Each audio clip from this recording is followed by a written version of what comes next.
Olá, meu querido, minha querida, um prazer receber você aqui nesse tempo de celebração, nesse culto em que queremos estar juntos, separados fisicamente, mas unidos pelo mesmo Espírito. Você que está nos ouvindo aí pela Rádio Luz, ou você está nos acompanhando pelo nosso canal no Facebook ou no YouTube, uma boa noite. Que seja um tempo de Deus aquecer o nosso coração, de a gente olhar para dentro de nós, podemos refazer a nossa jornada e a nossa caminhada com Deus. Nós que durante essas semanas temos meditado e estudado nas palavras do profeta Jeremias, observando como esse homem foi um homem transformado por Deus, e por ele ser transformado por Deus, ele foi também um homem muito usado para abençoar o seu povo e para abençoar a sua nação. E é assim que nós queremos também buscar e ser pessoas transformadas por Deus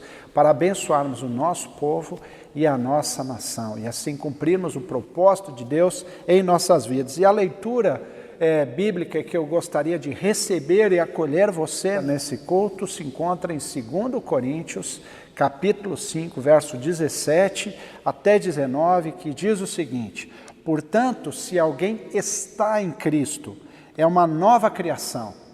As coisas antigas já passaram e eis que surgiram coisas novas. Tudo isso provém de Deus, que nos reconciliou consigo mesmo por meio de Cristo e nos deu o ministério da reconciliação. Ou seja, que em Deus Cristo estava reconciliando consigo o mundo, não levando em conta os pecados dos seres humanos, e nos confiou a mensagem de reconciliação. Aqui fala dessa novidade de vida, quando nós encontramos a Jesus Cristo, quando nós entregamos a nossa vida nas suas mãos, quando nós confiamos em Deus, algo novo acontece em nós. A nossa vida começa a ser mudada, transformada, o nosso caráter vai sendo moldado ao caráter de Cristo, porque em Cristo Deus nos reconciliou com Deus. E por isso Ele nos deu o ministério da reconciliação. Portanto, reconciliação é a palavra que nos une, é a palavra que nos move, é a palavra que nos governa e nos dirige. Se estivermos reconciliados com Deus através de Cristo, podemos nos reconciliar com as pessoas e reconciliarmos as pessoas umas com as outras. Portanto, quero orar nesse momento para que Deus possa nos abençoar, estar presente, abrir a nossa mente, o nosso coração, para ouvirmos o que Ele quer nos instruir e nos ensinar nesse tempo de celebração. Vamos orar? Bondoso e amado Deus e Pai, nós te agradecemos porque o Senhor nos reúne, mesmo que estamos em nossas casas distantes fisicamente, estamos presentes no mesmo Espírito, numa só fé, confiando que o Senhor tem algo a nos ensinar, a nos revelar, a nos mostrar e a nos moldar nessa noite. Te pedimos que o Senhor, o Teu Espírito, se faça presente e que Ele nos faça compreender, não só compreender, mas que Ele nos mova para que a gente seja obediente à Tua palavra, aquilo que o Senhor quer nos instruir, nos orientar nesse tempo de celebração. Fica conosco, receba, Senhor, o nosso louvor, receba as nossas músicas, a nossa adoração. Que o Senhor esteja conosco nesse tempo, assim te pedimos, em nome de Jesus. Amém. Queridos, queridas, queremos ter o nosso tempo de louvor a Deus, nosso breve tempo de adoração ao Senhor, mas queremos fazê-lo com entusiasmo, com alegria no nosso coração, com esses cânticos que fazem parte da nossa celebração. Por isso convido você a cantar conosco esses hinos essas músicas que vamos passar em seguida. A letra está embaixo, aí você pode acompanhar conosco e termos esse tempo juntos.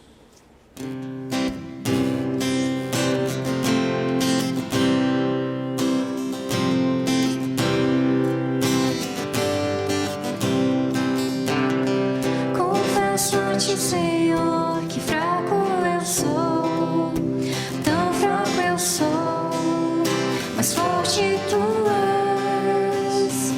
Eu venho a ti, Senhor, sem nada pra dar, só quero pedir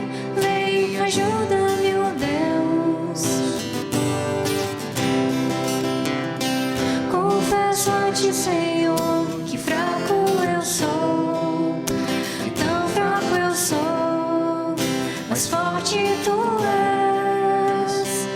Eu venho a ti, Senhor, sem nada pra dar.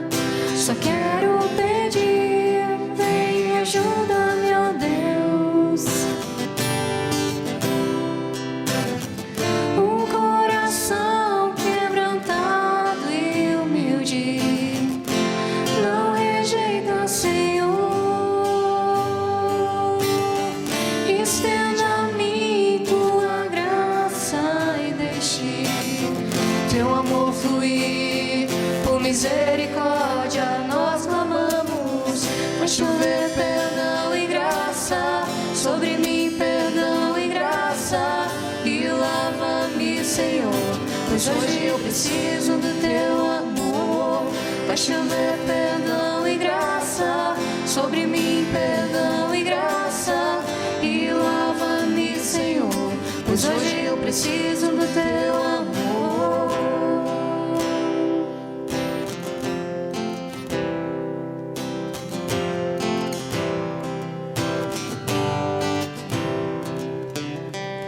E se pedimos, tu virás, tua chuva derramarás. E se pedimos, tu virás, tua chuva derramarás. E se pedimos, tu virás, tua chuva derramarás. Faz chover perdão e graça sobre mim, perdão e graça. E lava-me, Senhor, pois hoje eu preciso do teu amor. Faz chover perdão e graça sobre mim, perdão e graça. E lava-me, Senhor, pois hoje eu preciso do teu amor.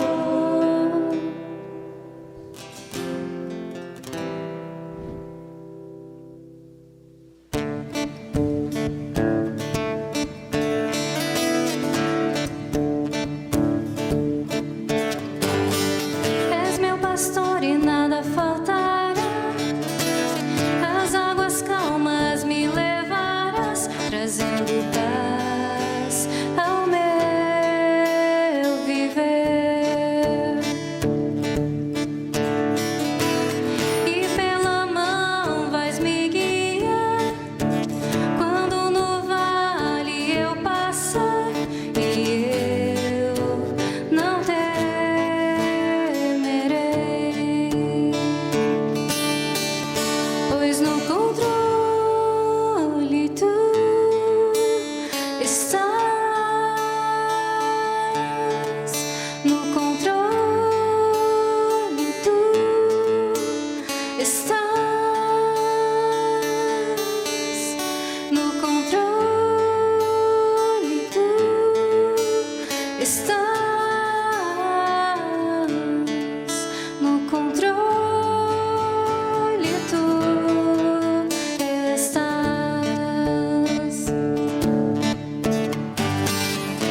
estás no controle, tu estás no controle, tu estás no controle, tu estás.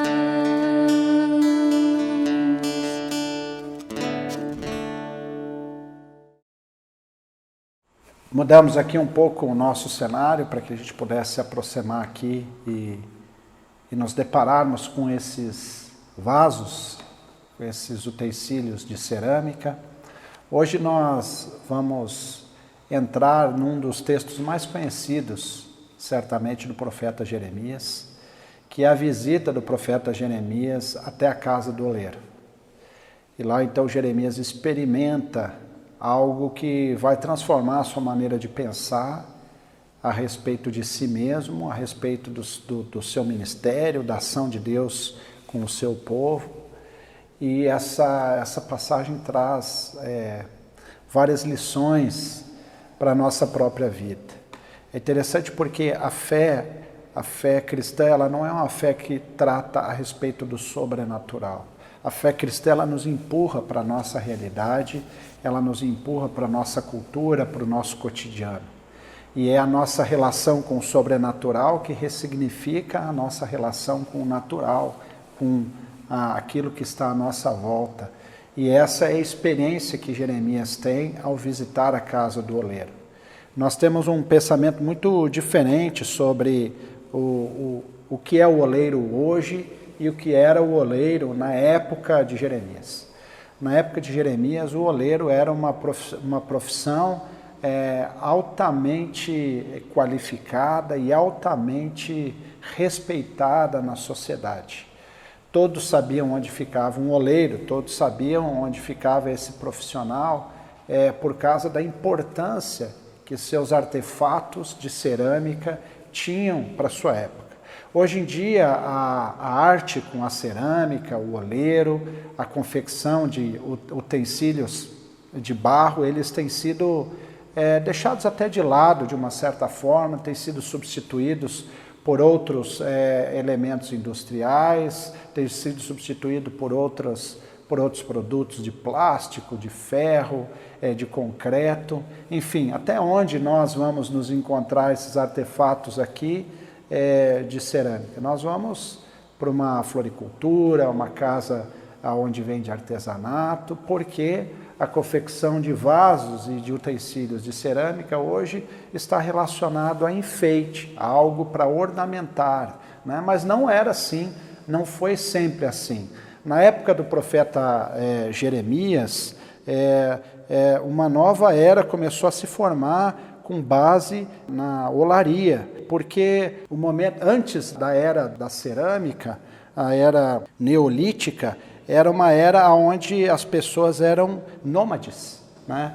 E as pessoas então elas viviam praticamente daquilo que elas colhiam e daquilo que elas caçavam. Eles não tinham onde armazenar a sua comida, eles não tinham onde transportar água, e esse momento, então, esse tempo onde foi surgindo esses artefatos de cerâmica, foi trazendo uma nova reorganização social, né? Aqui nós podemos perceber diferentes artefatos de cerâmica para diferentes fins, né? Aqui nós temos um vaso onde podia ser armazenado líquidos, né? Aqui nós temos também uma botija onde normalmente se colocava água fresca, nós temos uma urna ali onde eram então levados e carregados cereais, farinha, e outros tipos de grãos, de frutos. Então a cerâmica ela trouxe uma reorganização social. Então, falarmos sobre esses produtos, nós estamos falando muito mais do que apenas objetos de enfeite. Nós estamos falando de objetos que eles tinham essas duas propriedades. Eles eram uma pequena obra de arte, eles eram um utensílio para enfeite, mas ao mesmo tempo eles eram um utensílio útil para a vida do povo e da sociedade. Queremos ler então esse texto de Jeremias. Jeremias, então, capítulo 18, versos 1 em diante, diz: essa é a palavra que veio a Jeremias da parte do Senhor: vai à casa do oleiro e ali você ouvirá a minha mensagem.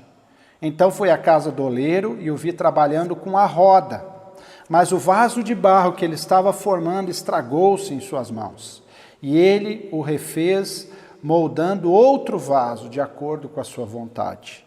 Então o Senhor dirigiu-me a palavra: ó comunidade de Israel, será que eu não posso agir com você, assim como faz o oleiro? Pergunta o Senhor. Como o barro nas mãos do oleiro, assim vocês são nas minhas mãos, ó comunidade de Israel. Se em algum momento eu decretar que uma nação ou um rei seja arrancado, despedaçado e arruinado, e essa nação que eu advertir converter-se da sua perversidade, então me arrependerei e não trarei sobre ela a desgraça que eu tinha planejado. Por outro lado, se eu decretar que uma nação, um reino, seja edificado, plantado, se ele fizer o que eu reprovo ou não me obedecer, então me arrependerei do bem que eu prometia fazer em favor dele. Agora, portanto, diga ao povo de Judá e aos habitantes de Jerusalém: assim diz o Senhor, estou preparando uma desgraça e fazendo um plano contra vocês. Por isso, convertam-se cada um do seu mau procedimento e corrija a sua conduta e suas ações. Mas eles responderão: nunca adianta, não adianta, continuarão com os nossos próprios planos. Cada um de nós seguirá a rebeldia do seu coração mau. Meus queridos, minhas queridas, aqui nós temos esse novo momento na história do profeta Jeremias.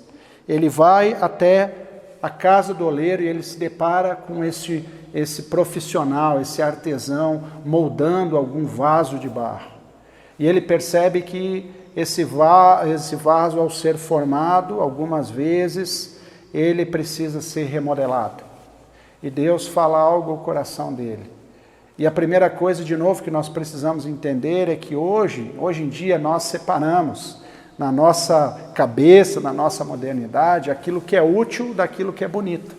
Você já percebeu? Muitas vezes nós separamos aquilo que é belo, aquilo que é para enfeitar e aquilo que é para ser útil, que tem uma funcionalidade, né? Não é assim hoje, a gente guarda lá, abre a nossa gaveta na nossa cozinha, nós temos pote de sorvete, nós usamos para armazenar alimentos dentro da nossa geladeira, colocarmos algumas coisas. Por quê? Nós guardamos vidros vazios que não são, às vezes, bonitos, né, mas são úteis. Então nós trabalhamos na nossa cabeça e muitas vezes nós não dizemos, eles são úteis, não são bonitos. Outras coisas, elas são simplesmente usadas para enfeitar. Elas não têm uma utilidade em si mesma, mas elas são utilizadas para enfeite. Quando nós falamos de um vaso de cerâmica daquela época, ela cumpria essas duas funções. Ele era um artigo de beleza, ele não era um simples vaso de armazenamento, ele era uma obra de arte, ele era belo e era útil. E essa ideia que nós podemos ter por detrás da beleza e da funcionalidade. Assim Deus nos entende, assim Deus nos criou belos, formosos e úteis na sua mão. Deus não quer que a nossa vida seja uma vida para enfeitar, nós não estamos aqui para ornamentar o mundo. Nós temos um propósito, mas ao mesmo tempo que nós temos um propósito, nós temos uma beleza que carregamos em nós. Nós carregamos a marca e a imagem e semelhança de Deus em nossas vidas. Assim como o salmista fala no Salmo 139, verso 4, ele diz: eu te agradeço, meu Deus, porque me fizeste de modo extraordinário. Tuas mãos são maravilhosas e os teus pensamentos são numerosos que eu não posso mais contá-los. O salmista reconhece que Deus o fez de uma maneira assombrosamente extraordinária. Meu querido, nós somos assim na mão de Deus. Nós somos criaturas moldadas, formadas, à sua imagem, à sua semelhança. Trazemos em nós, impressos, a imagem do próprio Deus. E é impossível não ouvir esse texto de Jeremias sem nos lembrar do início da criação, quando é descrito lá em Gênesis, que o ser humano foi formado do pó da terra, do barro. Deus começou a moldar e transformar e a partir desse momento soprou o fôlego da vida e o ser humano foi então formado. Ou seja, essa ideia, essa metáfora que Deus usa de que nós fomos moldados por Deus. Nós somos então uma belíssima obra de arte nas suas mãos. E é isso que Jeremias percebe, de que nós precisamos ser moldados, nós precisamos ser transformados. Mas algo aconteceu nesse vaso. O texto diz que ele estragou-se nas mãos e ele o refez. E de novo, então, o oleiro, com toda a paciência, ele remonta aquela massa de argila. Ele começa então a pressionar, ele começa a comprimir, ele começa de novo a dar forma, ele tira aquelas pequenas imperfeições, aqueles pequenos pedriscos que comprometeram a sua obra de arte, a fim de que ele possa dar de novo uma utilidade àquele vaso. Portanto, Deus precisa de paciência para nos moldar. Deus age com paciência em nossa vida e nós estamos sempre num processo constante de sermos moldados. Nós nunca estamos prontos. Só estaremos prontos na eternidade quando viveremos sem pecado diante de Deus. Enquanto esse dia não chegar, sempre há algo que nós precisamos permitir que Deus molde, que Deus transforme. Áreas do nosso caráter, áreas do nosso temperamento, áreas dos nossos relacionamentos. Quantas são as coisas que nós precisamos permitir que Deus molde? Quantas coisas nós precisamos permitir e quantas impurezas nós precisamos deixar que Deus tire da nossa vida? Muitas vezes aquelas pequenas pedrinhas, aqueles pequenos pedriscos, eles ficam misturados àquela massa. E até se você olhar num momento, eles nem comprometeriam, eles aparentemente nem aparecem, mas aquelas imperfeições comprometem o vaso, porque coloca ali um ponto de fragilidade, uma possibilidade de que aquele vaso, no momento em que ele vai ser colocado ao forno, ele vai ser secado, ele vai trincar, ele vai quebrar, então ele precisa de novo ser moldado. Deus quer fazer da sua vida e da minha vida uma vida bela e uma vida útil. Beleza porque resplandecemos o rosto de Cristo em nossa vida. E útil porque nós não vivemos para nós mesmos, mas nós servimos ao nosso próximo e servimos a Deus. E por fim vem uma palavra de advertência. Nós podemos ver aqui que Deus diz assim, no verso 6, não posso eu agir com vocês como faz o oleiro? Como barro nas mãos do oleiro, assim são vocês nas minhas mãos, ó comunidade de Israel. Ou seja, o que Deus está dizendo aqui a Jeremias? Se nós lermos esse texto, nós podemos ter a impressão de que Deus está ameaçando o povo. De que Deus, na verdade, está querendo dizer, se vocês não me obedecerem, eu vou derramar um castigo sobre vocês. Se vocês não cumprirem meus mandamentos, eu vou amaldiçoar vocês. Mas o que Deus está querendo nos dizer nesse texto é que, no final, nós temos escolha. Só que as nossas escolhas, elas têm consequência. Deus está disposto a nos abençoar, mas Deus não está disposto a nos abençoar por qualquer decisão e por qualquer escolha que nós fizemos. As tomadas de decisões que nós temos, os caminhos que nós seguimos, as reações que nós manifestamos, a maneira como nós lidamos com as pessoas, com os negócios, no trabalho, elas têm consequência. E o que Deus está dizendo aqui é que essas consequências podem nos levar a caminho de sucesso e a caminho de ruína. E que Deus não vai interferir na nossa vida a menos que a gente permita. Deus não vai ficar nos moldando se nós não queremos ser moldados. Deus não vai trabalhar em áreas da nossa vida que a gente não permita que Ele trabalhe. Deus não vai mexer em áreas da nossa vida que a gente não permita que Ele mexa. Porque Deus respeita, Deus não nos invade, Deus respeita a nossa escolha, por mais triste que isso possa parecer. Talvez no fundo nós gostaríamos que Deus intervisse em nossa vida, além daquilo que nós escolhemos. Mas Deus espera que a gente permita, que a gente convide Ele para agir, para transformar, para mudar a nossa vida e a nossa realidade. Por isso eu te pergunto, meu querido e minha querida, o que precisa ser mudado na tua vida? O que precisa ser transformado? O que precisa ser moldado ao caráter e à imagem de Deus? O que precisa ser trabalhado para que a gente possa ter em nós essa marca do Criador, de que Ele faz conosco aquilo que Ele quer realizar. E muitas vezes nós temos medo de deixar Deus mexer em áreas da nossa vida, porque nós vamos perder o controle. Mas se nós não entregarmos o controle dessas áreas a Deus, Ele não poderá transformar, o Espírito não poderá agir, e nós ficaremos reféns do nosso próprio egoísmo e das nossas próprias más escolhas. Portanto, eu pergunto para você, quais são as áreas, quais são as coisas que você ainda precisa permitir que Deus mexa? Quais são as coisas no seu caráter, no seu temperamento, no meu temperamento? Quais são os relacionamentos, sejam eles familiares, no trabalho, na sociedade, que precisam ser restaurados, que precisam ser aprofundados, perdoados, ressignificados? Lemos o texto no início dessa celebração que, quando nós estamos em Cristo, somos feitos uma nova criatura. Somos feitos, estamos no processo, estamos no caminho, ainda não estamos acabados.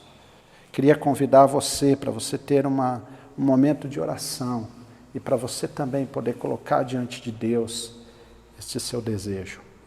Bondoso Deus e Pai, nós te agradecemos pela Tua palavra que ouvimos nesse momento e agradecer por essa imagem tão linda, que o Senhor é um oleiro que deseja moldar a nossa vida.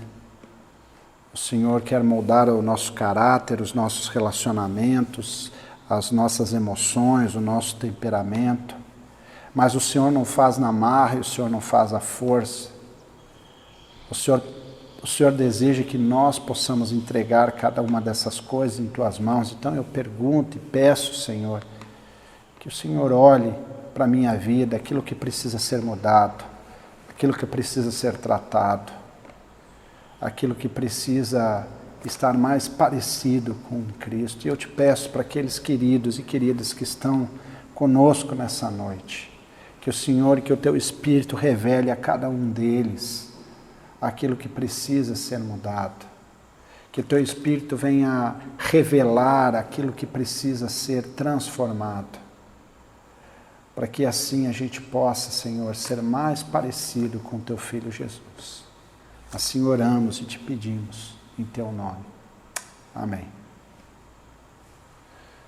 Meu querido, minha querida, queremos ainda, antes de termos o nosso momento de intercessão, avisos, cantar esse canto, que é uma resposta à palavra que ouvimos. Preste atenção na letra dessa música.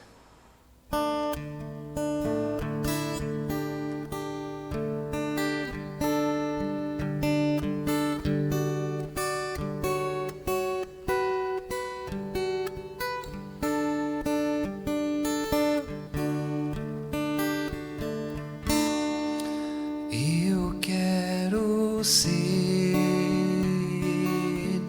Senhor amado, como um vaso nas mãos do oleiro. Quebra minha vida e faz-a de novo. Eu quero ser, eu quero ser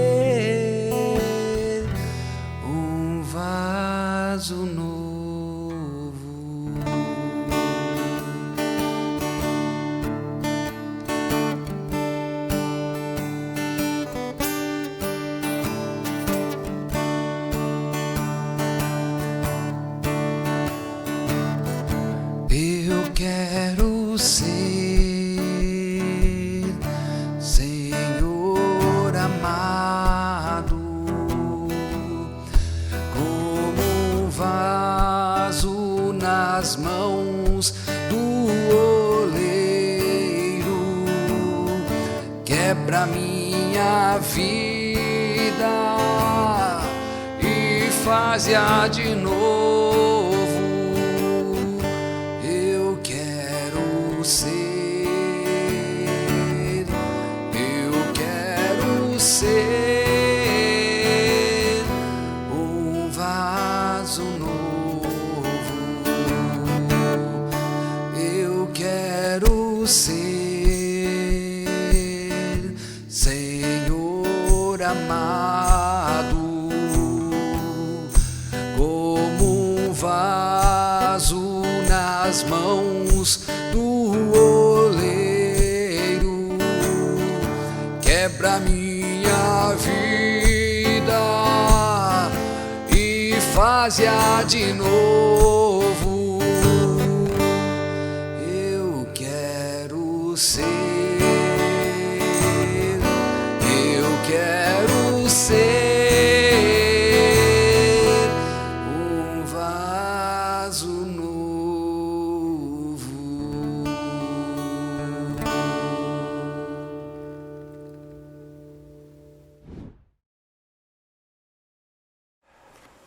Antes de termos nosso momento de intercessão, de oração, queremos dar alguns avisos. Lembrar aqui que no próximo domingo, dia 20, às 9 horas da manhã, teremos nosso culto presencial na comunidade de Lucerna.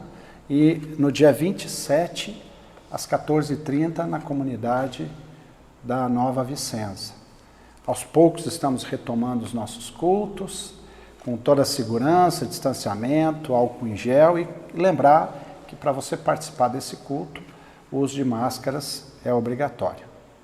Agradecer às pessoas que têm contribuído, mantido as suas ofertas em dia, e que você continue procurando os líderes da sua comunidade para saber como você pode fazer isso. Vamos orar então, pedindo a Deus que nos despeça na sua graça e na sua paz também.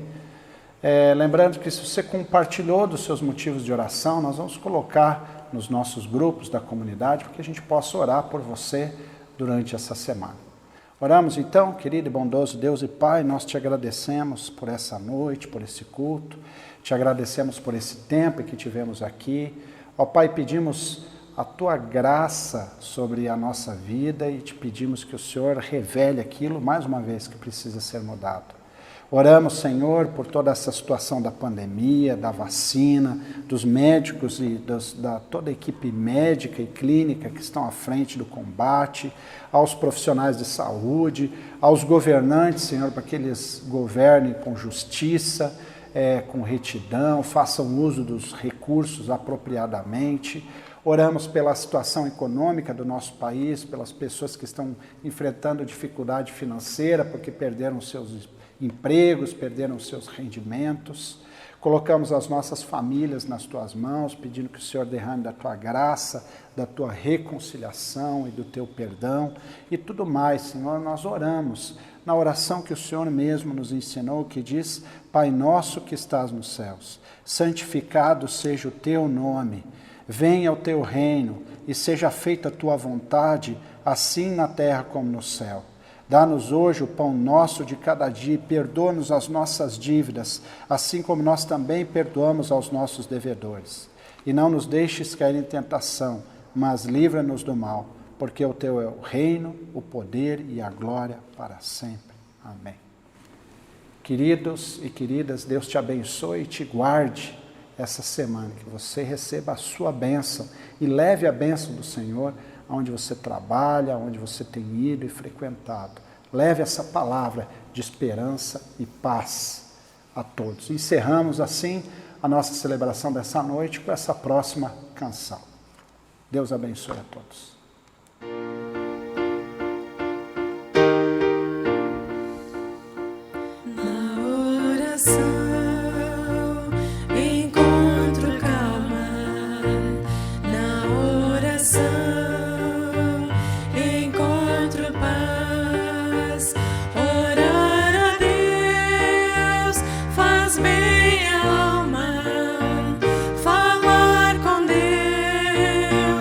Me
satisfaz.